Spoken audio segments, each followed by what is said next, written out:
All right. We are officially live. For the first time in my life, I am recording live on YouTube. Nobody's here, but we're just here for me. This is what I'm calling LP's Fantasy Football Show. We're going to see how this goes. My mic is a little bit far away from me. Maybe I can bring it closer. Testing. Let's see if I can't fix it. Oh, don't think I can. Well, here we go. Let's see what happens. Actually, maybe I can. Nope. So we are here looking at LP's favorite targets in each round, rounds 1 through 5, according to the ADP we can find on Underdog. Right now, Underdog just recently posted their Tourney, BestBall Mania 3, $10 million prize pool. This video is not sponsored by them in any sense of the word, but hey, I enjoy playing on Underdog. Go check out Underdog if you haven't played it yet. Best Ball, great format for fantasy.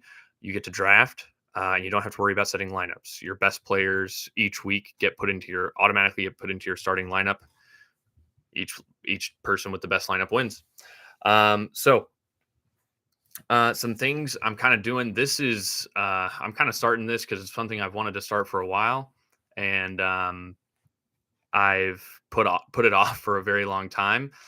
For the first time in my life, I got absolute last place, 12th place in my home league, which was embarrassing for me because I'm a very competitive person. But regardless, we kind of changed up how we did some things. So before, I usually just did some standard rankings and kind of ignored what ADP told me. Less, when it came to best ball, and more so when I was, drafting in my home leagues and stuff. But I've kind of just got to accept the fact that ADP is still a strong predictor for success.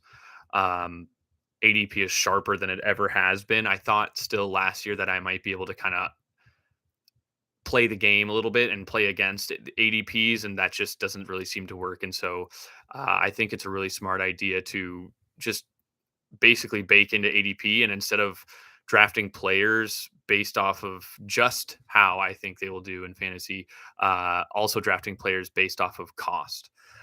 So we're trusting that ADP is still a strong predictor, and I think that's still going to be true here, especially in a best ball league. And so we kind of blend our rankings and expectations with comparing costs to certain players. So let's just jump right into it. Today we're looking at the first 5 rounds based off of ADP on Underdog, and I think there's no better place to start than the 101. And I'll be looking at my favorite plays and picks in each of the first five rounds here on Underdog. Starting with the 101, earlier in the offseason, I think I looked at, possibly Derrick Henry and Christian McCaffrey, excuse me, as the 101 there. But after the offseason and after the draft, I think it's pretty obvious that it's Jonathan Taylor again. As I said, this is something I've pivoted to within the last month or so. Adding Matt Ryan, I think, is huge for this Colts team, as well as drafting Alec Pierce as a second wide receiver gives them another weapon. They drafted more weapons, and they drafted Bernard Raymond, who was an older rookie coming out, was supposed to go in the first round. The Colts ended up getting him in the 3rd round. So a little bit more, health on the offensive line. And Jonathan Taylor, to me, just seems to be poised for another great year. Matt Ryan could throw the ball more to running backs, which I think a lot of people are expecting. That means Nyheim Hines is all of a sudden going to do something. But, this is Jonathan Taylor's show to me, and there's no doubt about it. The next few picks are Kupp, CMC, Justin Jefferson, Jamar Chase. I'm fine with any of those guys. I guess if anything, I want the 6th pick, which is, according to ADP, Derrick Henry. But if I had the 6th pick, I'm guaranteed one of the big 3 at running back and one of the big 3 at wide receiver, and I'll take any of them. After that, I'm okay if you take Eckler and Harris, Najee Harris. I'm okay with either of those. The only and I kind of like Diggs and Mixon as my choices at the back half of the first round there. Um, but you know, it's the first round. Go get a stud, and let's get to round two. To me, round two and four of this exercise are the most difficult for me. We'll get to why three and five are the easiest for me here in a minute. But in terms of round two, I'm not a big fan of like most players in round two. To me, the process is um, uh, tight ends, meaning Kelsey or Andrews, and then it's basically Kelsey Andrews if you're on the front side of round two, and if you're on the back side, I want Evans or AJ Brown. Um, to me, Kelsey and Andrews are the number one targets in their offense. Kelsey's obviously going to be in a more pass heavy offense, so you'd probably prefer him over Andrews. Uh, and then Mike Evans and AJ Brown. To me, Mike Evans is like a bona fide wide receiver one. He was going in the third, fourth, even fifth round, like a couple months ago, and I loved getting him there. Now he's in the second, which the ADP difference there is pretty stark. But this is a tournament that just started recently, so Evans to me in the second round is not too crazy a price. Still, he should be Brady's number one option. Godwin's not going to be back as soon as I think people think. With the, people are taking him taking Godwin in the fourth round. Evans is not going to be back, or Godwin's not going to be back as soon as people think. I think Evans. Who else is the competition here? Does Gronk come back? Even if he does, AB is gone. He's competing with Russell Gage. Who else is in the passing game? Rashad White. Like this is an offense that's going to be even more Brady centric, and Mike Evans is like the dominating target hog in that offense, an offense that's probably still going to throw. Um, I've probably lost some money betting against Brady the last couple of years. I'm not doing it again. I'll believe in Tom Brady. I'll believe in even like an average, mediocre Tom Brady, and I'll take Mike Evans in the second round. Um, Other than that, I'm not the biggest fan. Let's get to the third round. Fan of some of the other players. Let's get to the third round, though. The third round, I do have a few guys here and there that I somewhat like, but to me, there are two money picks in the third round, both kind of occurring close to each other. So if you're at the beginning of the third round, there you hope to get either or, and that's Aaron Jones and Saquon Barkley, both of which I think you could take in the second round and you'd be totally fine. But Aaron Jones, maybe it's the fact that Devontae Adams is traded and therefore people are thinking that the Packers offense is going to be less efficient. But Aaron Jones's splits, everybody's talked about it. When Devontae Adams has not played, Aaron Jones is a target monster. And truth be told, I'm a Packer fan here, so I'm not trying to not let bias get too much into me here. But Aaron Jones right now is going in the third round at RB 13. This is a guy who's been like the RB 2 before, just a couple years ago, and I'm pretty sure last year he was an RB 1. Um, and now he should get more passing game volume because the Packers are stressed for pass catchers. And I think they just make more of a commitment to the run. And all of the signs point to Aaron Jones being used, whether it's carries, catches, whatever. To me, Aaron Jones in the third round, going behind guys like Javante and Chubb, Kamara, like to me, it is a home run selection with Aaron Jones. I think the same is also true for Saquon Barkley. Saquon Barkley is coming into the year um, fresh off a year, kind of riddled with injuries, and I think people are kind of letting that cloud their perception of Saquon Barkley here. We're talking about skill wise an easy top 5 running back, and in terms of what he can do. And all of a sudden the Giants, who added an offensive lineman in Evan Neal. They added an offensive coordinator, head coach, but he'll be calling the offense, Brian Dable. All of a sudden, and who else is taking carries from Saquon Barkley? Like, are you kidding me? There's nobody else on this roster.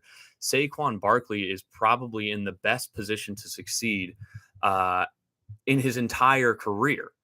And we've seen Saquon Barkley be the number one running back before. I can't believe I even have to mention the fact that Saquon Barkley is Saquon Barkley, but you can get him in the third round after guys like Javante who are going to have uh, uh, competition for uh, competition with Melvin Gordon, Chubb, who's going to have competition with Hunt, Kamara, who we don't know what's going on, Swift, who, fine, but, Fournette, okay, I guess, but you're telling me Leonard Fournette's all of a sudden better than Saquon Barkley? Get out of here with that. Saquon Barkley here, I think, is a home run smash in the third round here. I also like Higgins. I also like Keenan Allen. If you wanted to go after Pitts, I'm not mad. Pittman, man, he's really risen. He used to be going in like the eighth round. Now he's in the third. Pittman's pretty high. Those are my two main guys in the third round, Jones and Barkley. And, considering that that's the case, you have to have an early pick in the first to get them because, they go early third. So, that can definitely influence your picks there for 1 and 2. I think it gives you options as to how you want to play it. If you want to go wide receiver, or it just gives you options there because I just think those guys are so money. We get to the fourth round here, another round here that to me is filled with just kind of a hodgepodge of guys. A little bit different than the second round there.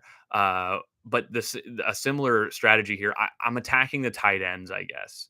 I really like Waller. I think people really underestimate Waller's potential in this offense.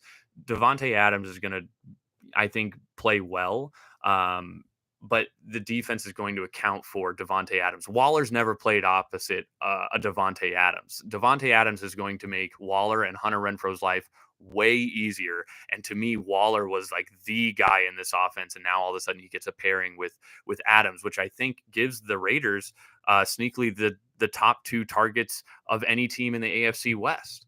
And I thought that was true before Tyreek Hill got traded. Or at least an argument. And so here comes Waller with Derek Carr coming off a career year, with a rapport already within the last decade with Waller, with Josh McDaniels coming in to run the offense. All of a sudden, to me, Waller is just like a money hit in the fourth round, a guy who could easily be kind of like a Kyle Pitts. Everyone's just maybe afraid of the Devontae Adams effect. I think Devontae Adams increases Waller's potential. That being said, I guess my next favorite pick in this round is actually Terry McLaurin, a guy who I wasn't really on, and I would honestly pass on, especially in this range. But with the other guys going around here, McLaurin, especially at the end of the fourth round, he's going at wide receiver 22.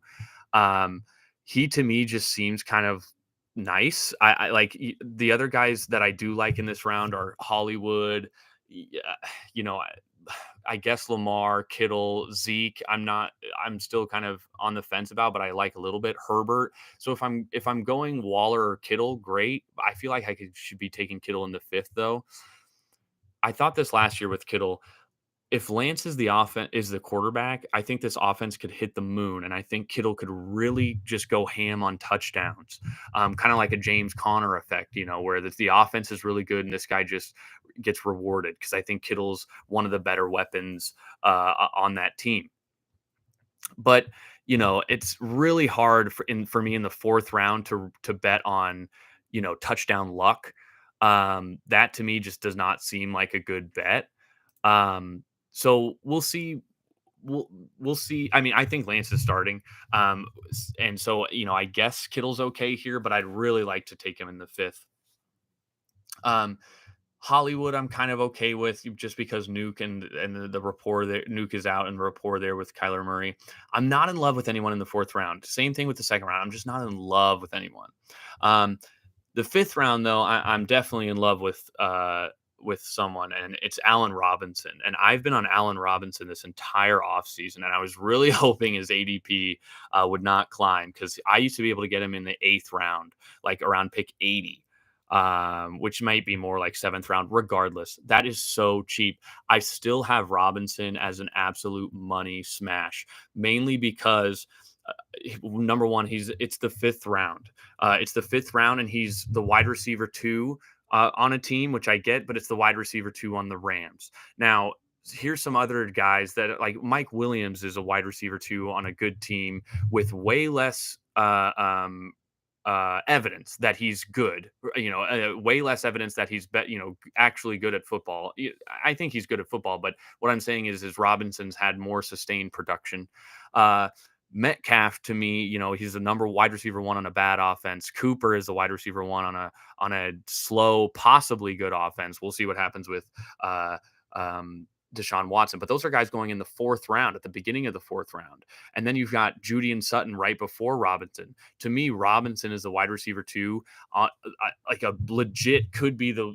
To me, it would not shock me if Robinson was the highest scoring wide receiver at the end of the year for the Los Angeles Rams. That would mean that Cooper Kupp would have to kind of. I'm not even saying Cooper Kupp would have to have a bad year. I just think to me, there's always two guys from one team that produce wide receiver one seasons. And maybe it's Chase and Higgins this year. But Higgins is going in the third, though. I can get Allen Robinson, who we've thought of before not too long ago as a top 5 wide receiver, and now he's on the Rams with Matt Stafford. Doesn't that connection just make sense? Stafford to Robinson. Robinson, who's better than people think, but even if you think he's just like this big jump ball kind of guy, isn't that the perfect fit with Stafford? I just think Robinson is better than people think. I think they're tainted from last year's exposure on the Browns to Robinson and how he basically screwed them after you took him in like the fourth round. Now you get him around later, but he's not on the Bears. He's on the dang Rams. So to me, he's an absolute money smash. Jones, Barkley, and Robinson are my only 3 absolute money smashes in the first 5 rounds. Looking at other places in round 5, I like Dobbins and Breece Hall kind of because they're the RB1s on run-heavy teams, what most likely will be run-heavy teams. They have similar draft capital there. I'm not in love with Montgomery there, and ETN is going in the same round. Who could have more injury concerns than people think, or be slower to come back than people think. Sutton, is going a pick before Robinson. And do we like the Denver offense better than we like the Rams offense? That's insane. If you took Robinson in the fourth round, I'd have no problems with it. Absolutely zero problems with it. That's that's probably why I don't like anybody in the fourth round, is because Robinson's stuck in the fifth. And then lastly here, I'm not in love with this pick. Looking ahead to the sixth round, Kyler's right there at the back half or at the last pick of the fifth round. He's going as the quarterback 5, but we've seen him with his running ability be the quarterback 1. And I think, yes, you're losing DeAndre Hopkins. And yes, Hollywood is not DeAndre Hopkins, but Hollywood stretches the field just as much as DeAndre Hopkins does. And, it's not like Hopkins was great last year. And Kyler was still doing the things he was doing. You can get him a whole round later than Herbert or Lamar or Mahomes. In Mahomes' case, 2 rounds later, basically 22 picks. So Kyler as the quarterback 5 really makes a ton of sense to me, especially at the back half of the fifth round. The only reason I might stray against it is because I can get Hurts in the 6th round as the quarterback 7.